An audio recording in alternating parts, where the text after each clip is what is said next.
watching the second part of the videotape on multifamily groups with Professor Jorge Garcia Badaraco. What we are going to watch now is linked to some aspects of violence. Could you give us some comments in this connection? Yo preguntaría, Jorge, lo que vamos a ver ahora, que yo lo he podido ver y analizar contigo, es un aspecto de la violencia, ¿no? ¿Qué podríamos decir como introducción a la imagen que vamos a ver? Sí. Well, these sequences have been shot during the second session, a month after the first session. This is a first situation I have called in the book I'm currently writing, The Unending Argument. Aparece una primera situación que es la pelea, que yo después le llamo una pelea interminable. In this sequence, Ángel Luis' mother and patient Ángel Luis are starring, so to speak, a scene, the form of which is violent, and its content is above all painful because the argument implies that those two people, instead of getting closer, get apart more and more, a separation widening every minute as dialogue goes by.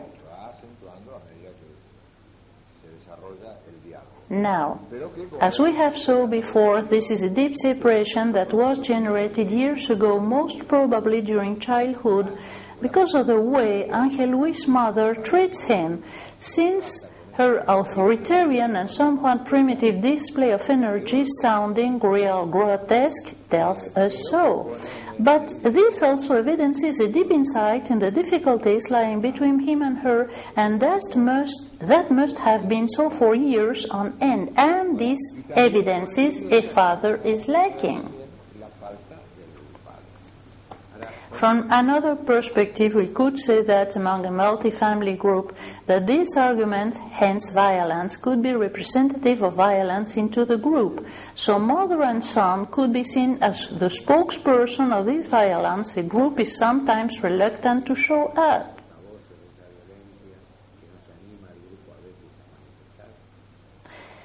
Well, this could be quite so. The first videotape showed violence among other people. Now we are going to observe violent feelings again. That is, there is a latent underlying violence that at times bursts out in this or that person.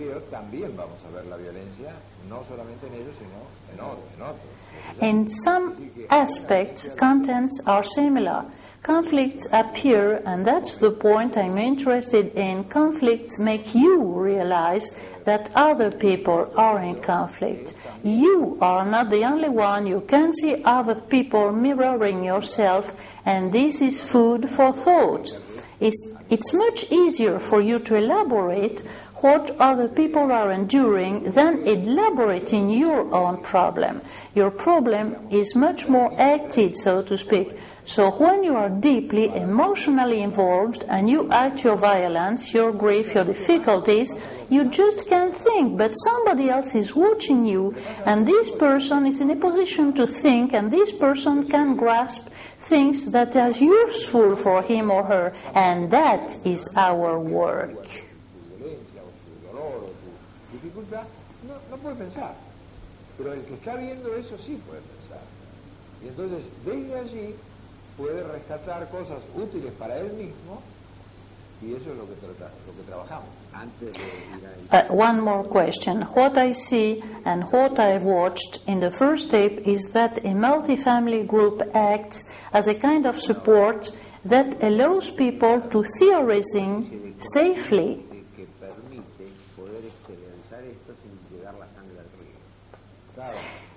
This support notion seems most important to me. Support of what exactly? Well, a psychological support for all the things likely to happen to a human being in relation with others, a situation where you feel floated.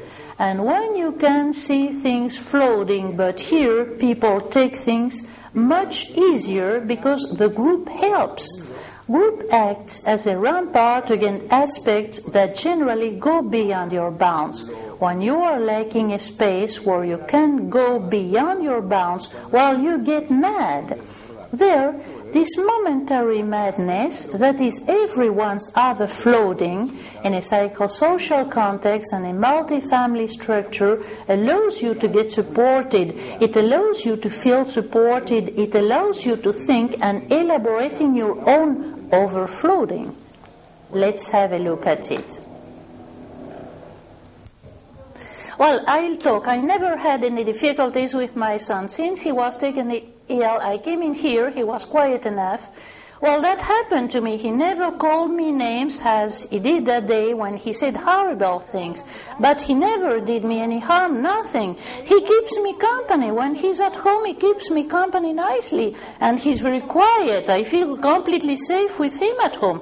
But that week, I don't know what happened. I cooked lunch. This must be due to a resentment he feels against me. He's taken ill, and I take him here. That's it. This is what he has against me. He gets sick and I take him in. Doctor, there is nothing. He never behaved aggressive. But that time I was afraid of him.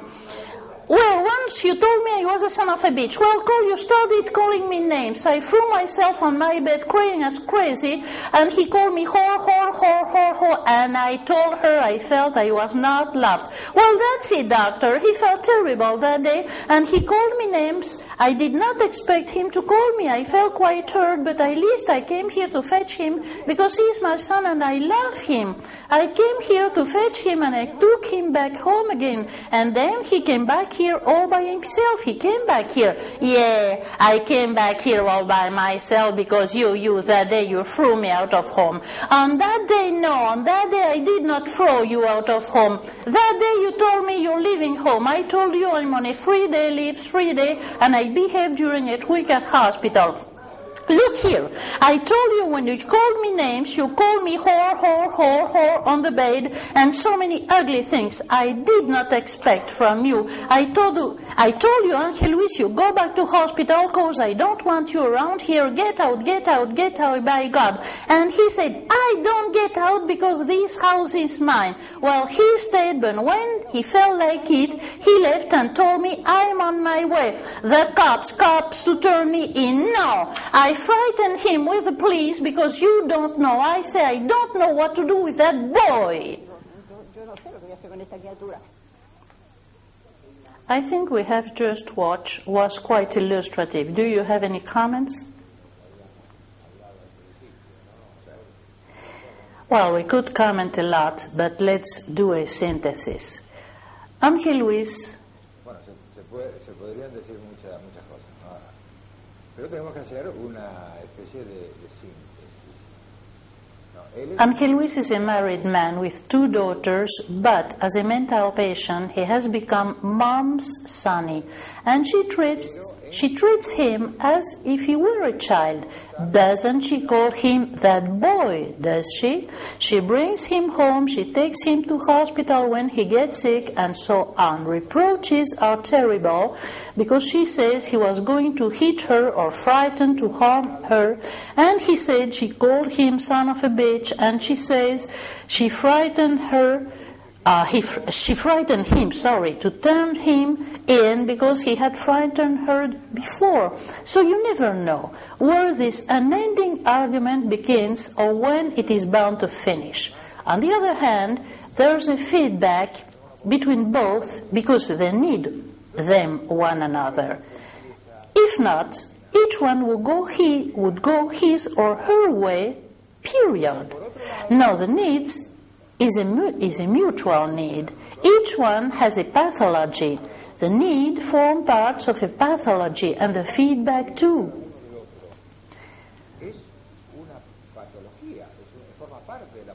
On the other hand, they should have needed a man around, a father, to set up a context, the law, as Lacan puts it. Well, let's call it the law. That is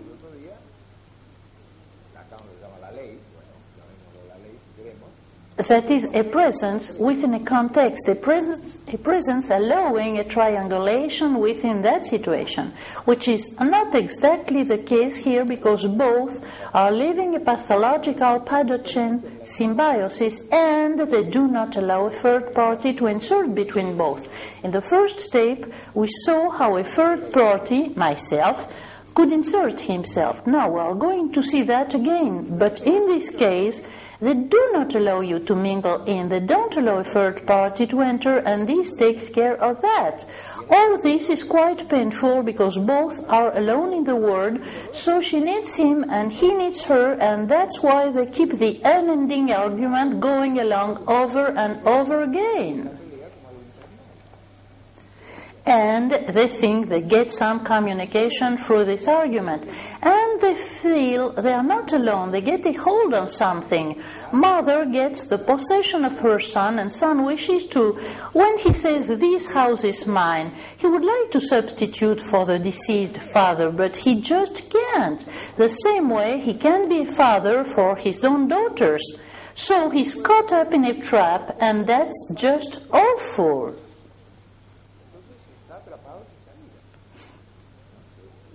Mental illness is made of these sort of things, and many a time you cannot see that amongst schizophrenics. That kind of factors do not appear there, neither among patients who can tell, nor family who don't tell. These are things people refrain from talking about, but as soon as you talk, these things burst out. You've already mentioned that, but nonetheless, would you like to comment on an underlying violence likely to be an underlying psychosis? I think there is in psychosis a kind of violence control or a way to get hold of any inner violence likely to overthrow the situation, but by means of the psychotic behavior, violence is controlled and freezes down. So, there is no longer any dynamic to observe. There is something at a standstill, something stereotyped and repetitive that builds symptoms up, and symptoms repeat and condense pathologically enough both the situation and the violence involved. They get crystallized. They get crystallized indeed in schizophrenia, for example, but Angel Luis is not a schizophrenic. He's a maniac depressive patient, and any maniac depressive patient may get in and get out of hospital many times because he or she is unable to learn. He or she is not prepared to face life because he or she is always repeating. A schizophrenic patient repeats intrapsychically, but he or she is also unable to escape. Now, what I observe here is how one of them drives the other one mad and vice versa. In that sense, I have developed a notion I call the maddening object. In that case, the maddening object is mother versus son and son versus mother. But now, they need each other and they are involved. Both are maddening object with each one psychism, because whenever mom misses him, she goes and fetches son, and whenever son misses her, he goes and looks out for her. Since they can't get out of that, they can't really live a real life. That's it. Okay, let's go on.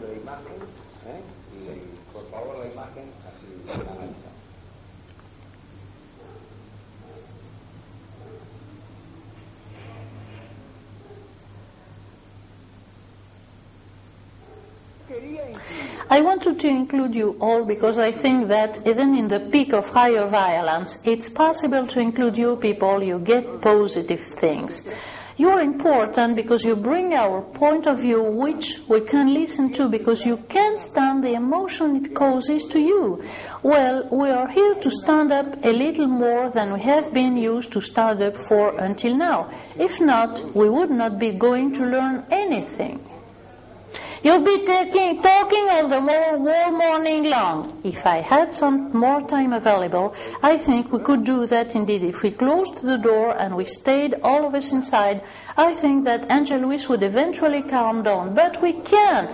So we have to let him go. If he wishes so, he may come back later on. Yo creo que podríamos, si nos cerramos la puerta acá y nos quedamos todos acá adentro, poco a poco Ángel Luis se iría calmando, yo creo.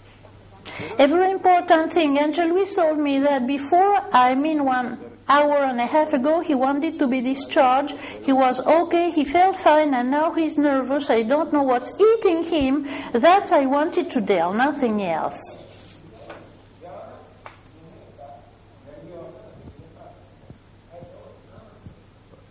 Okay. These two is important. Who can say whoever is entitled to say which one feels fine and which one doesn't? How can anybody say who's okay and who isn't? Obviously, the first person who has to say, I feel fine, that's me. I can't say I feel fine, I feel terrific and this and that, but somebody else says, no, the guy doesn't look so well, something is wrong. That means that feeling okay or not must be agreed upon a consensus basis. I can say I feel fine, but other people must also agree that I look fine. Debe ser, digamos, algo por consenso. La persona tiene que decir que está bien, pero los demás también tienen que verlo bien. Families.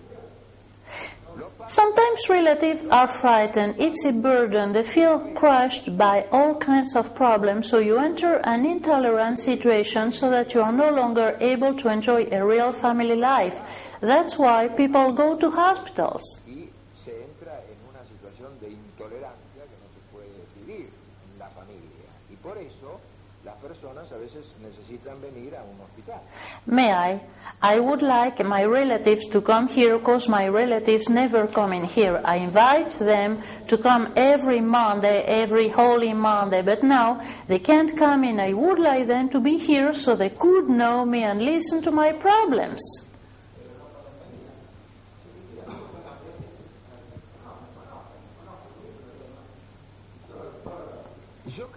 You are not only right, but also you ask for something absolutely valuable, and that's why we do these things together.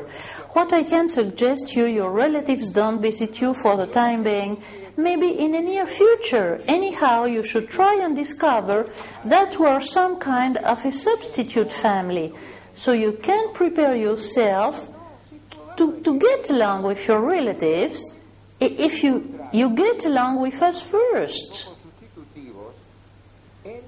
That's a way you can use to prepare yourself. Y que se vaya preparando para poder entenderse mejor con sus familiares en la medida que pueda entenderse mejor con nosotros.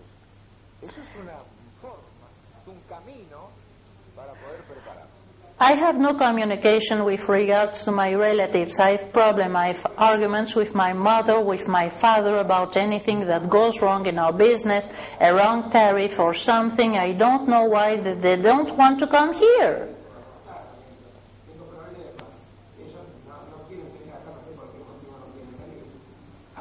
There are lots of motives for not visiting a mental hospital. Sometimes people are afraid of this kind of hospital. Listen to me a minute.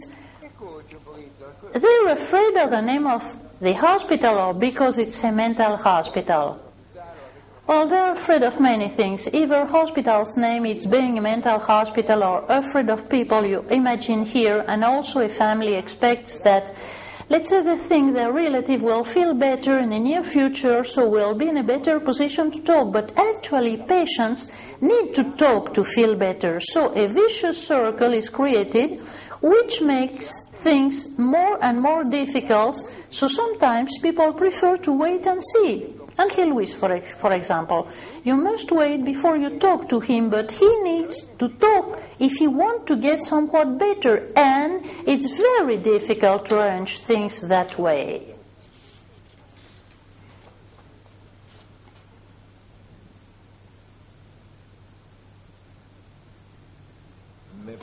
It seems to me we are trying to find a way to help us a little more, a way to manage moments of heavy violence, above all among our family.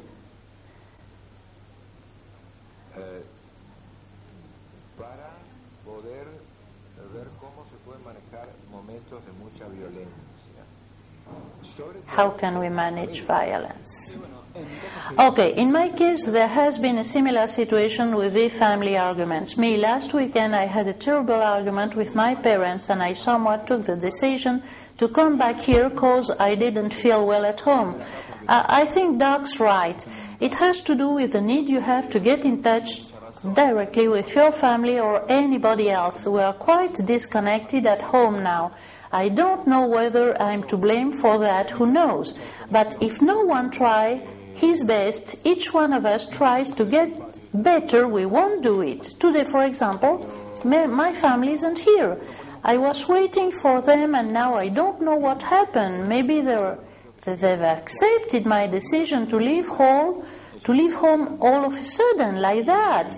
I think everything comes from the fact that I feel a loner, and they're also loners, and the need to be with someone, we look for that, and we try and replace it with aggressivity and abuse and arguments and endearment sometimes.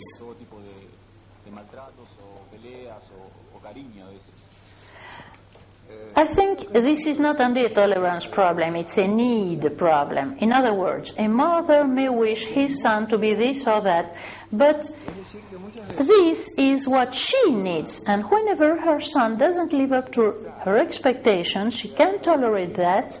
Her wishes, she can't tolerate. Her wishes don't come true or don't fulfill her needs to have an excellent son, an intelligent son, and so on.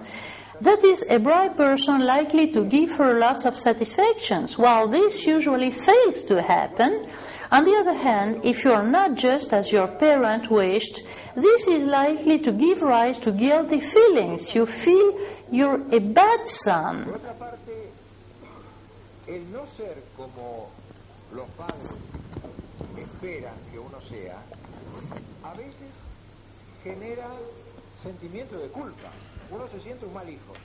And feeling you're a bad son makes you feel miserable. I think about all you've said, and you are almost right. Sometimes I think that your family wants you to be as they wish. That is not really as you are. That is, your family wants to build something according to their own tastes. I can't explain myself clearly. According to what they want, and when you aren't as they want, there's a gap. Many things happen. That's what happened with my aunt. I feel very grateful. She worries about myself, but sometimes I ask her to say a little and chat, not only coming here to bring me some cigarettes. I've asked you many a time to stay and chat with me, to keep me company. I need her to stay, to chat. But there's something else. It's possible that you are not sure about what you want to be or what you can be, because if you could feel sure about yourself, your aunt would be the first person to feel at ease with you, even though you weren't just what she expected. I think when you explained quite well, because I think all that is quite linked with all we were talking about, I think that what your aunt needs is knowing that you feel well, that you can face life.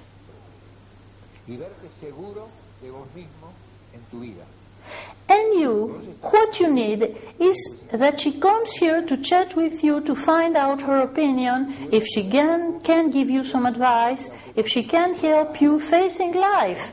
In other words, you still don't think sure about yourself. So you're not feeling quite sure about yourself is also a source of anxiety.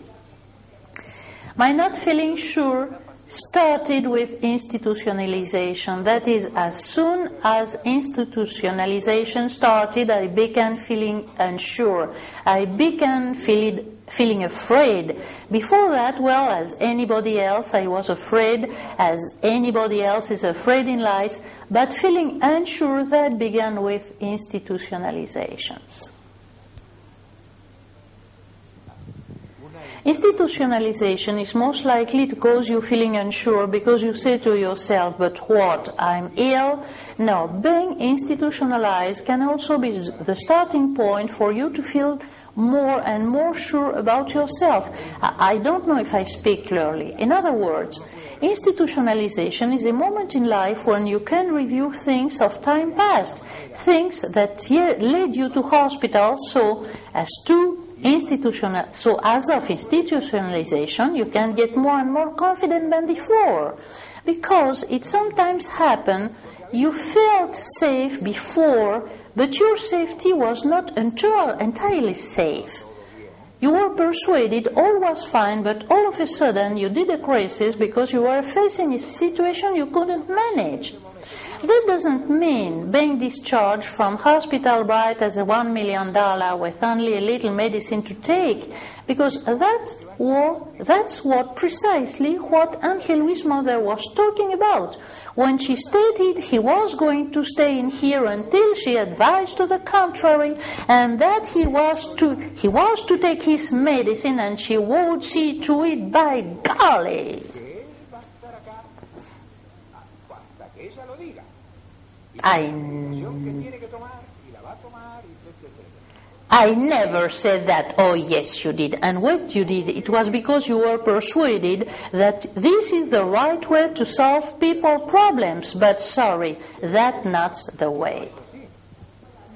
Well, Fabian, I listen to him and I feel somewhat dazzled. Fabian himself, he doesn't know what he wants. He doesn't know. One day he wants this, and the day after he wants that, and day after tomorrow he will be wanting something else. And I think neither I nor him are in a position to decide what suits him best. This not being sure about himself, he transmits it to others. He transmits it because let's suppose we have a project and now he has another one. So that is not his being unsure. The point is everybody being unsure about everything. When he says we don't keep him company, because definitely that's what he just said, he would like everybody to come and keep him company all the time. He jolly well knows we have obligations to fulfill. I, for one thing, I work, let's call that a freelance work, but I work. After that, I'm occupied with his kids, because whenever his wife can go, I go and fetch them at school. If they need to have a vaccination, there I go. That is, even though I do not give him all my time, I do it one way or the other. Entonces quiere decir que aunque yo directamente no dedique mi tiempo personalmente a él, de alguna manera se lo estoy dando. I think all this is most interesting, and why?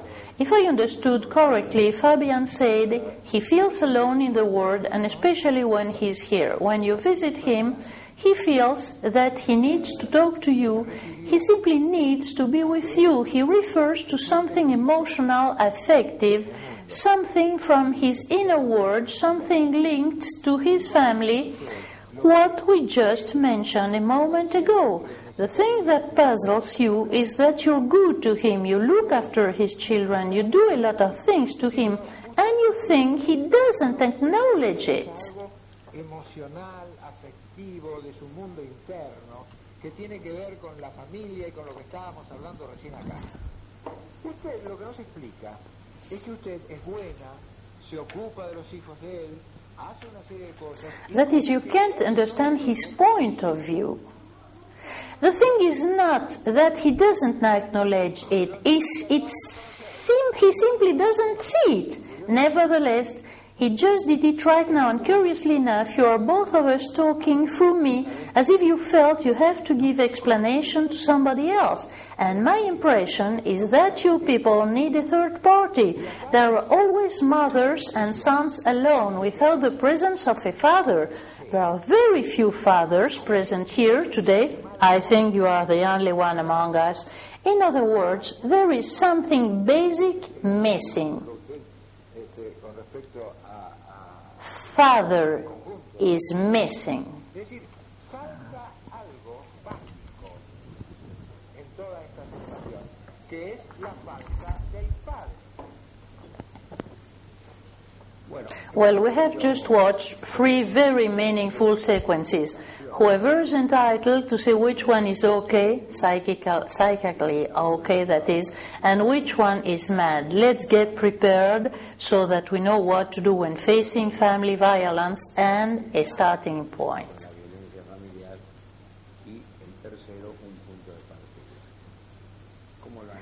Indeed, they are very interesting.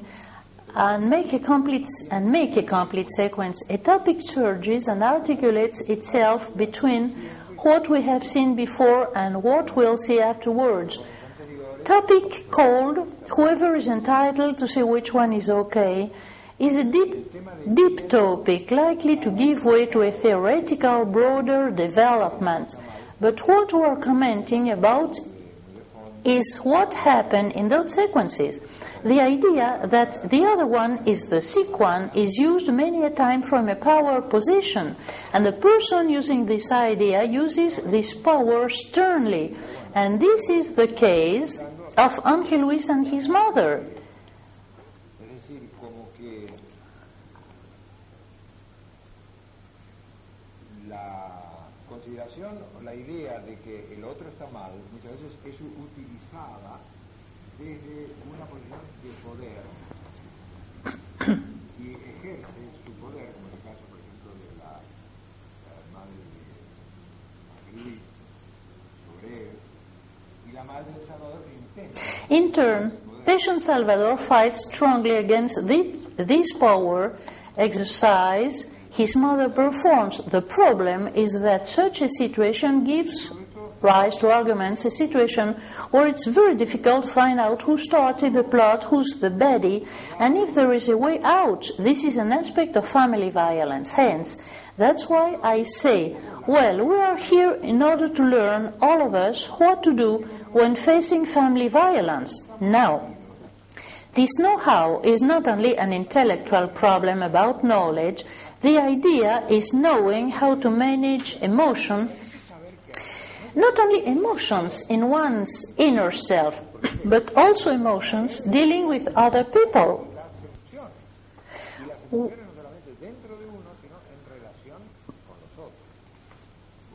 When treating the unconscious, psychoanalysis, for example, is aimed at having patient understanding that his or her conflicts are, and what can be done in this connection after patient has learned how to think about, on the one hand. Now, on the other hand, individual psychoanalysis lacks the context which will make possible for you to either deal with the other party's violence, to learn how the other party drives you mad, or how a feedback is produced between the madness both parties evidence. That's what we can see within the family context. Now, in a multi-family context, it's not only possible to hold back violence, but also you learn what to do. Because in the core of family context or family therapy, research consists in either interpretation or knowledge according to the chosen perspective. That is, a psychoanalytic interpretation in the case of a psychoanalytic family therapy, a systemic interpretation consisting in disassembling systems, and a cognitivist interpretation to know what's going on inside each person. Now, dynamic of violence, for example, overflows all these contexts, and all of them are contained within a multi-family context. In this context, yes, we can learn. It's a topic which became widespread after the publication of a book called Emotional Intelligence that clearly showed there's a kind of intelligence to manage emotion, a faculty which is lost whenever emotion overflow and block up intelligence. Actually, we were already aware of that because that intelligence is the ability of thinking we have already talked about. Learning how to get an ability to tolerate violence, inner as well as outer violence, so we keep our thinking faculty. Before, when you clarified the relationship between Ángel Luis and his mother, you privately told me that you should have intervened in another way when Ángel Luis was quite violent.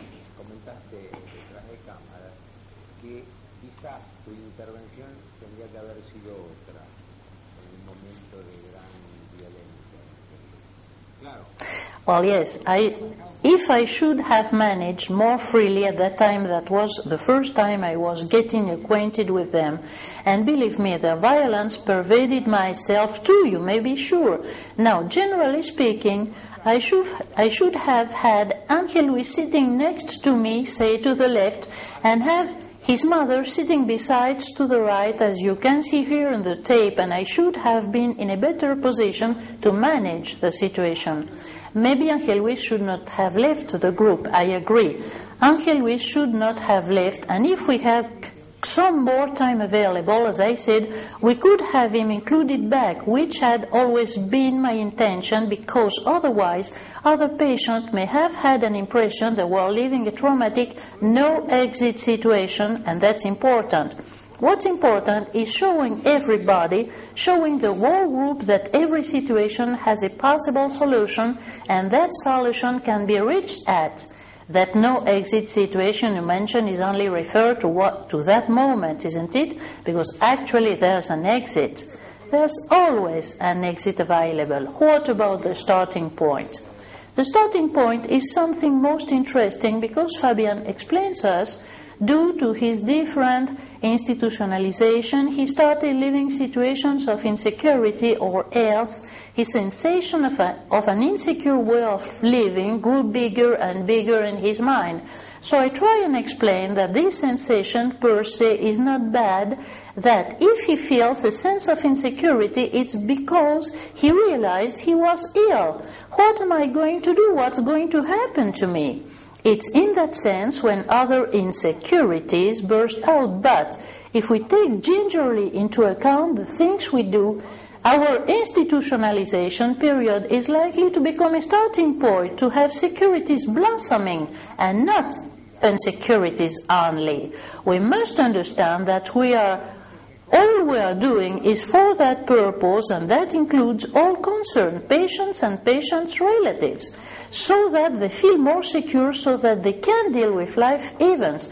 I think that such a moment gets generalized among all and becomes a contribution from all patients and relatives participating in that session.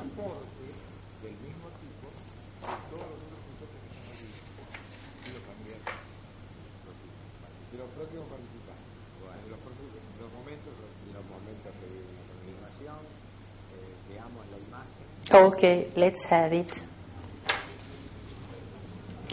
When I had my opportunity to attend a course, principal, the first time I took it a little as a way to get out of here, as if I said, I'm not doing a treatment. Now, as soon as I started understanding iBox engines, when I looked at motor compressors and all the circuits, so I started thinking more and more, and that's how I recall that quite before, during my first institutionalization, how I was, all of a sudden, I was mentally okay, but from a personal point of view, all of a sudden, at time, it was sort of decadent. I have my moment of decadence.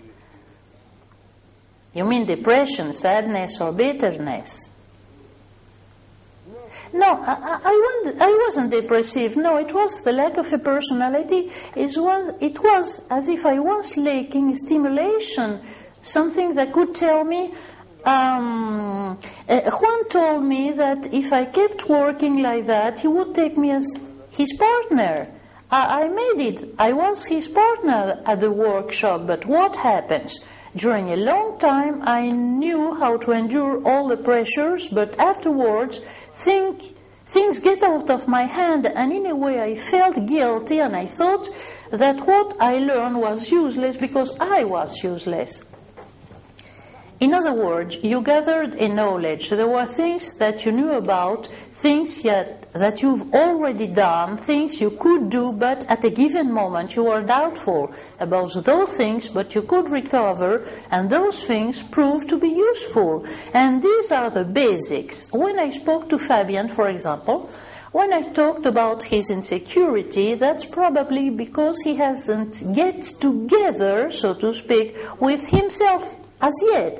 He still doesn't recognize his abilities because he's doubtful. But to be dead doubtful, that may be most important and a very good thing. That's not a bad thing, feeling doubtful. As soon as you can think things other, you can start solving problems that before you thought they had been solved, but they were not. In other words, doubt makes you think about things you never thought about before, and that's uttermost positive.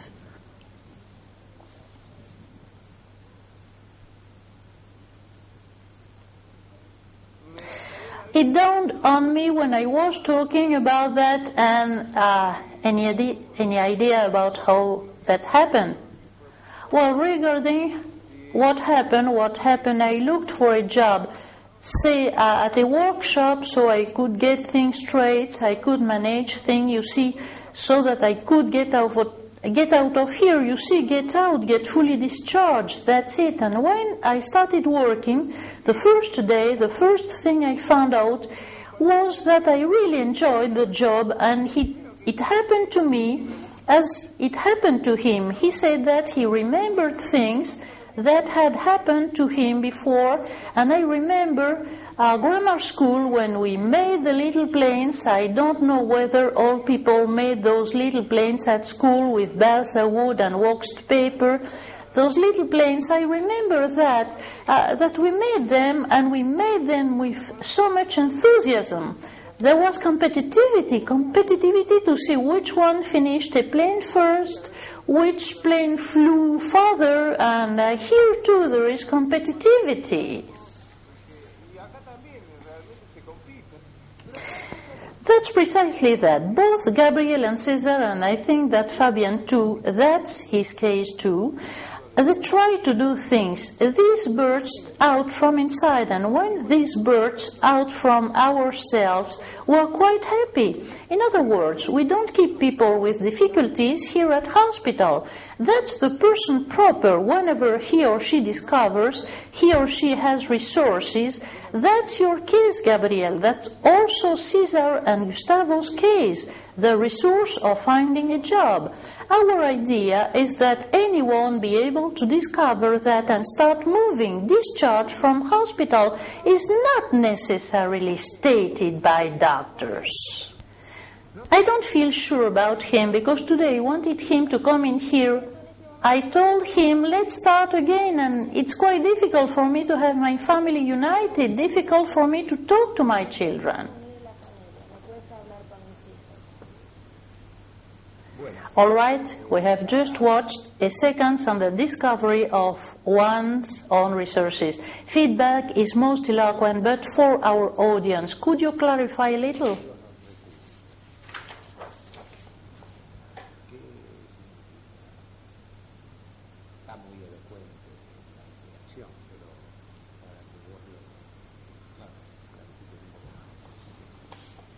Well, during this century, many psychotherapeutic ways have been appearing, moreover, after psychoanalysis was born. Then other psychotherapies appeared, directly born out of psychoanalysis. Now, whatever is psychotherapy, a patient develops psychological resources that we could call genuine ego resources, aiming at conflict solving, aiming at patient being able to face his or her relationship with others, facing general problems, facing life indeed. In that sense, what psychoanalysis does, that is making the unconscious conscious, it's in a way achieving our discovery of our own resources. Family therapy, the fact that being able to live together, the ability to manage family aggressivity, developing a better ability to tolerance in a relationship with other person, these are also ways for us to develop our own resources. Same goes with group therapy, and lastly, what we can observe among those multifamily groups, that's the development of their own resources. So more therapeutic resources are discovered because by means of identification, a group therapy can take many things from other people. They were thinking the fact to see oneself mirrored in the conflicts of other people, observing the solutions other people have adopted, which are possibilities you hadn't been thinking about, and so on. Marta, that mother we just listened to at the end of the tape, the woman pointing out that she can't talk to her children and doesn't know what to do. Could you clarify the point a little more? Actually, we didn't show more of her intervention because the tape was garbled. What could be your reply to "I don't know what to do"? Indeed, this woman says that in a way all she observes among those groups worries her. That is, she has more and more doubts. So during session, I tried and explained her that in such group, the idea of participating with other groups is not aiming at myself, the doctor, telling them how to heal or how to help her son, in her case, for example. Conversely, anyone must find his or her way through therapy, resorting to the dynamic of the multifamily group wherein each of us is participating. So little by little, everyone discovers his or her own resources, thus getting better, taking care of oneself, bettering links, bettering all.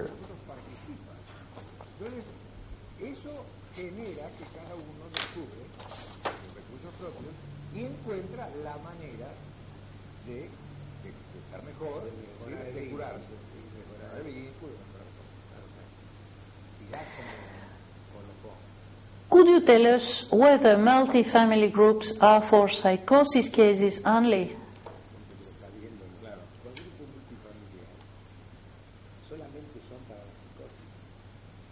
Precisely, no.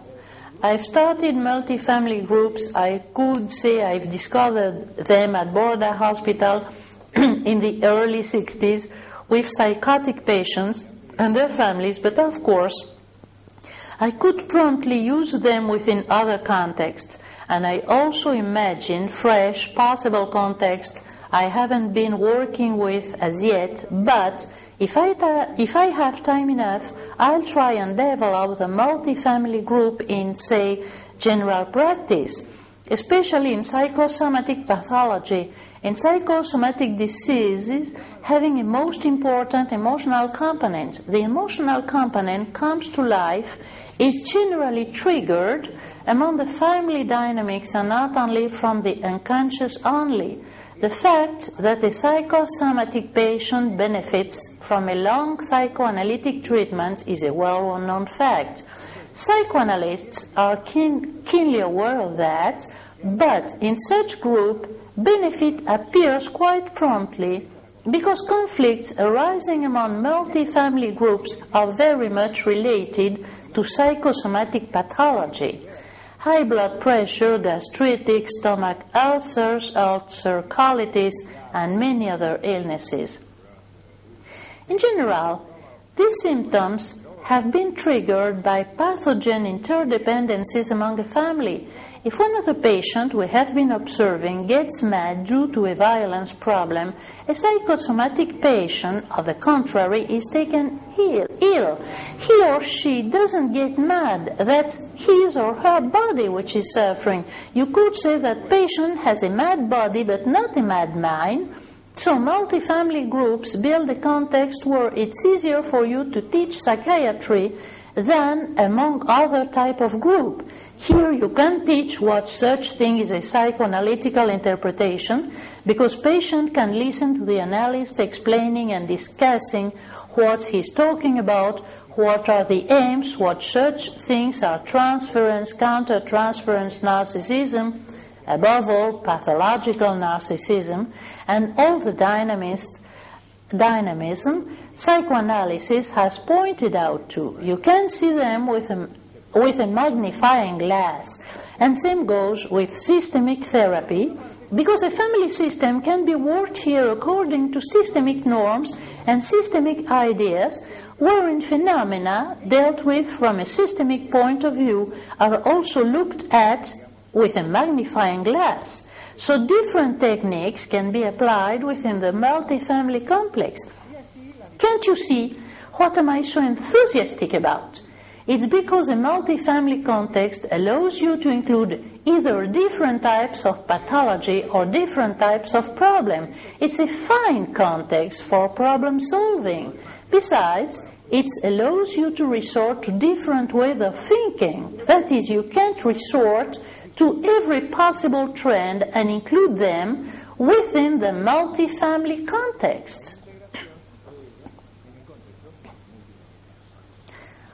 Well, tape is over. As a colleague to Dr. Garcia Badaraco, I followed his steps as of the 60s. I've tried my best to imitate him, and I must say that results are simply terrific. Exactly as he said, on behalf of the Stern Foundation, on my own behalf, since I direct tape recording on mental health for the Foundation, I want to thank Dr. Garcia Badaraco for his contributions. I take advantage of this opportunity to tell you that it is quite possible for us to open at the Stern Foundation a postgraduate training course on psychiatry about multifamily groups.